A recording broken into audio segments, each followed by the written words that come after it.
ನಮಸ್ಕಾರ. ಜೀನಿ ನ್ಯೂಸ್ ವೀಕ್ಷಕರಿಗೆ ಸ್ವಾಗತ. ಮುಖ್ಯಮಂತ್ರಿ ಸಿದ್ದರಾಮಯ್ಯ ಅವರಿಗೆ ಕಪ್ಪು ಬಾವುಟ ಪ್ರದರ್ಶಿಸಿ ರಾಜ್ಯ ಸರ್ಕಾರದ ವಿರುದ್ಧ ಘೋಷಣೆಗಳನ್ನು ಕೂಗಿದ ಪ್ರಕರಣ ಬೆಳಗಾವಿಯಲ್ಲಿ ನಿನ್ನೆ ನಡೆದಿದೆ. ವಸ್ತುಗಳ ಬೆಲೆ ಏರಿಕೆ ವಿರೋಧಿಸಿ ಕಾಂಗ್ರೆಸ್ ಪಕ್ಷ ಹಮ್ಮಿಕೊಂಡಿದ್ದ ಬೃಹತ್ ಪ್ರತಿಭಟನಾ ಸಮಾವೇಶದಲ್ಲಿ ಈ ಘಟನೆ ನಡೆದಿದೆ. 6 ಜನ ಬಿಜೆಪಿ ಮಹಿಳಾ ಕಾರ್ಯಕರ್ತೆಯರು ಮುಖ್ಯಮಂತ್ರಿಗಳಿಗೆ ಕಪ್ಪು ಬಾವುಟ ತೋರಿಸಿ ಘೋಷಣೆಗಳನ್ನು ಕೂಗಿ ಸಮಾವೇಶಕ್ಕೆ ಅಡ್ಡಿಪಡಿಸಿದ್ದಾರೆ. ಈ ವೇಳೆ ಮುಖ್ಯಮಂತ್ರಿಗಳು ಪೊಲೀಸ್ ಅಧಿಕಾರಿಯೊಬ್ಬರಿಗೆ ಏರುದನಿಯಲ್ಲಿ ಗದರಿಸಿ ಅವರಿಗೆ ಹೊಡೆಯಲು ಕೈ ಎತ್ತಿದ್ದ ಘಟನೆ ಕೂಡ ನಡೆದಿದೆ. ಈ ವಿಡಿಯೋ ಭಾರೀ ಚರ್ಚೆಗೆ ಆಹಾರವಾಗಿದೆ. ಕಾಶ್ಮೀರದಿಂದ ಕನ್ನಡಿಗರನ್ನು ಸುರಕ್ಷಿತವಾಗಿ ಕರೆತಂದ ಸಚಿವ ಸಂತೋಷ್ ಲಾಡ್ ಅವರಿಗೆ ವಿವಿಧ ಸಂಘಟನೆಗಳು ಅಭಿನಂದನೆ ಸಲ್ಲಿಸಿದೆ. ಆತಂಕದಲ್ಲಿ ಸಿಲುಕಿದ್ದ 180 ಕನ್ನಡಿಗರನ್ನು ಕಾಶ್ಮೀರದಿಂದ ಸಚಿವ ಸಂತೋಷ್ ಲಾಡ್ ಅವರು ಸುರಕ್ಷಿತವಾಗಿ ಕರೆತಂದಿದ್ದರು. ಈ ಹಿನ್ನೆಲೆಯಲ್ಲಿ ಶ್ರೀದುರ್ಗಾ ಫೌಂಡೇಶನ್, ಕೆವಿಕೆ ಫೌಂಡೇಶನ್ ಸೇರಿದಂತೆ ಹಲವು ಸಂಸ್ಥೆಗಳ ಅಧ್ಯಕ್ಷರು ಹಾಗೂ ಪದಾಧಿಕಾರಿಗಳು ಸಂತೋಷ್ ಅವರ ನಿವಾಸಕ್ಕೆ ತೆರಳಿ ಅವರಿಗೆ ಅಭಿನಂದನೆ ಸಲ್ಲಿಸಿದ್ದಾರೆ. ಕುಶಾಲ್ ಹರ್ವೇಗೌಡ, ಲೋಕೇಶ್ ಹಗರಿಬೊಮ್ಮನಹಳ್ಳಿ, ದಶಮಿ, ರೇಖಾ ಶ್ರೀನಿವಾಸ್, ಖುಷಿ, ದೀಪಾ ನಾಯಕ್, ನಕುಲ್ ಹಾಗೂ ಇತರರು ಅಭಿನಂದನೆ ಸಲ್ಲಿಸಿದ್ದಾರೆ. ಮೈಸೂರು ಮೂಲದ ಉದ್ಯಮಿ ಹರ್ಷವರ್ಧನ ಕಿಕ್ಕೇರಿ ಅವರು ತಮ್ಮ ನಿವಾಸದಲ್ಲಿ ತಮ್ಮ ಪತ್ನಿ ಹಾಗೂ ಮಗನನ್ನು ಸಾಯಿಸಿ ತಾವು ಆತ್ಮಹತ್ಯೆ ಮಾಡಿಕೊಂಡಿದ್ದಾರೆ. ಅಮೆರಿಕದ ನ್ಯೂ ಕ್ಯಾಸಲ್ ನಗರದಲ್ಲಿ ಈ ದುರಂತ ಸಂಭವಿಸಿದೆ. ಘಟನೆಗೆ ನಿಖರವಾದ ಕಾರಣ ಇನ್ನೂ ತಿಳಿದು ಬಂದಿಲ್ಲವಾದರೂ ಕೌಟುಂಬಿಕ ಕಲಹ ಈ ದುರ್ಘಟನೆಗೆ ಕಾರಣ ಎನ್ನಲಾಗುತ್ತಿದೆ. ಪತಿ ಪತ್ನಿಯರ ಮಧ್ಯೆ ಜಗಳ ವಿಕೋಪಕ್ಕೆ ಹೋಗಿ ಹರ್ಷವರ್ಧನ್ ಕೋಪದ ಭರದಲ್ಲಿ ತಮ್ಮ ಹೆಂಡತಿ ಹಾಗೂ ಮಗನನ್ನು ಬಂದೂಕಿನಿಂದ ಶೂಟ್ ಮಾಡಿ ಹತ್ಯೆಗೈದಿದ್ದಾರೆ. ನಂತರ ತಾವು ಗುಂಡು ಹೊಡೆದುಕೊಂಡು ಸಾವನ್ನಪ್ಪಿದ್ದಾರೆ. ಹರ್ಷವರ್ಧನ್ ಅವರ ಕಿರಿಯ ಮಗ ಈ ಸಂದರ್ಭದಲ್ಲಿ ಮನೆಯಿಂದ ಹೊರಗಿದ್ದ ಕಾರಣ ಈ ಅವಘಡದಿಂದ ಪಾರಾಗಿದ್ದಾನೆ. ಮೃತ ಹರ್ಷವರ್ಧನ್ ಅವರ ತಾಯಿ ಹಾಗೂ ಸಹೋದರ ಮೈಸೂರಿನ ನಿವಾಸಿಯಾಗಿದ್ದಾರೆ. ಹರ್ಷವರ್ಧನ್ ಅವರ ತಂದೆ ಕಿಕ್ಕೇರಿ ನಾರಾಯಣ್ ಅವರು ಖ್ಯಾತ ಭಾಷಾ ತಜ್ಞರಾಗಿದ್ದು 2017ರಲ್ಲಿ ಮೃತಪಟ್ಟಿದ್ದಾರೆ. ಚೆಸ್ ಆಟಗಾರನೂ ಆಗಿದ್ದ ಹರ್ಷವರ್ಧನ್ ಮೊದಲು ಮೈಕ್ರೋಸಾಫ್ಟ್ ಉದ್ಯಮಿಯಾಗಿದ್ದರು. ನಂತರ ತಮ್ಮದೇ ಕಂಪನಿ ಸ್ಥಾಪಿಸಿ ಯಶಸ್ವಿ ಉದ್ಯಮಿಯಾಗಿದ್ದರು. ರೋಬೋಟಿಕ್ ತಂತ್ರಜ್ಞಾನ ಆಧಾರಿತ ಅವರ ಕಂಪನಿಯ ಪರವಾಗಿ ಹರ್ಷ ಅವರು ಒಮ್ಮೆ ಪ್ರಧಾನಿ ಮೋದಿ ಅವರನ್ನು ಸಹ ಭೇಟಿಯಾಗಿದ್ದರು.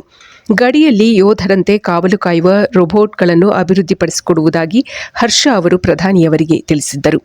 ಹಲವಾರು ತಂತ್ರಜ್ಞಾನ ಸಮಾವೇಶಗಳಲ್ಲಿ ಭಾಗವಹಿಸಿದ್ದ ಅವರು ಸುಸ್ಥಿರ ತಂತ್ರಜ್ಞಾನ ಕಂಪನಿ ಎಂಬ ಶ್ರೇಯವನ್ನು ವಿಶ್ವಸಂಸ್ಥೆಯಿಂದ ಪಡೆದಿದ್ದರು.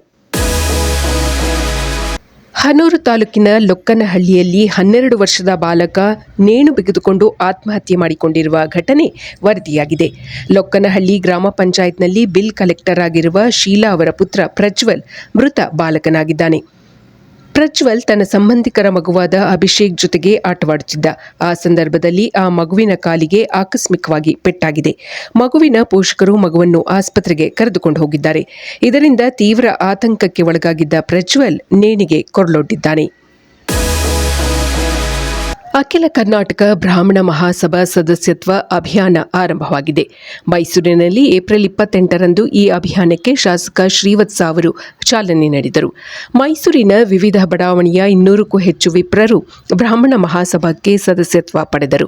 ಈ ವೇಳೆ ಮಾತನಾಡಿದ ಶಾಸಕ ಶ್ರೀವತ್ಸ ಅವರು ಪ್ರತಿಯೊಬ್ಬ ವಿಪ್ರರು ಕಡ್ಡಾಯವಾಗಿ ವಿಪ್ರ ಸಂಸ್ಥೆಗಳ ಮಾತೃ ಸಂಸ್ಥೆಯಾಗಿರುವ ಬ್ರಾಹ್ಮಣ ಮಹಾಸಭಾಗೆ ಸದಸ್ಯರಾಗಬೇಕೆಂದು ಕರೆ ನೀಡಿದರು. ಈ ಸದಸ್ಯತ್ವ ಅಭಿಯಾನವನ್ನು ನಿರಂತರವಾಗಿ ನಡೆಸಲಾಗುವುದು ಎಂದು ಅವರು ಮಾಹಿತಿ ನೀಡಿದರು. ಹಿರಿಯ ಬ್ರಾಹ್ಮಣ ಮುಖಂಡರಾದ ಕೆ ರಘುರಾಮ್ ವಾಜಪೇಯಿ ಅವರು ಕೂಡ ಈ ಸಂದರ್ಭದಲ್ಲಿ ಮಾತನಾಡಿದರು. ವಿಪ್ರ ಮುಖಂಡರಾದ ನಂ ಶ್ರೀಕಂಠಕುಮಾರ್, ಎನ್ ಶ್ರೀಧರಮೂರ್ತಿ, ವಿಕ್ರಮ್ ಅಯ್ಯಂಗಾರ್, ಅಜಯ್ ಶಾಸ್ತ್ರಿ ಹಾಗೂ ಅನೇಕ ವಿಪ್ರರು ಈ ಸಂದರ್ಭದಲ್ಲಿ ಹಾಜರಿದ್ದರು.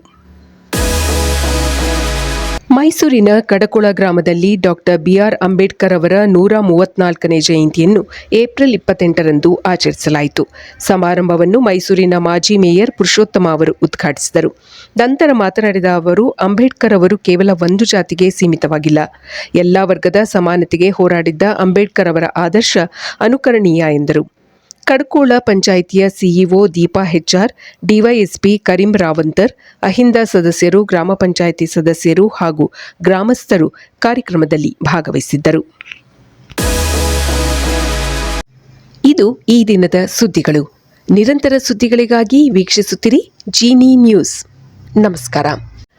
ಇನ್ನಷ್ಟು ಬಿಸಿ ಬಿಸಿ ಸುದ್ದಿಗಳಿಗಾಗಿ ವೀಕ್ಷಿಸುತ್ತಿರಿ ಜೀನಿ ನ್ಯೂಸ್. ಇದು ರೀಲ್ ಅಲ್ಲ, ರಿಯಲ್ ನ್ಯೂಸ್. ಯಾರಿಗೂ ಹೆದರದ, ಯಾರಿಗೂ ಹೆದರಿಸದ ರಿಯಲ್ ನ್ಯೂಸ್, ಜೀನಿ ನ್ಯೂಸ್.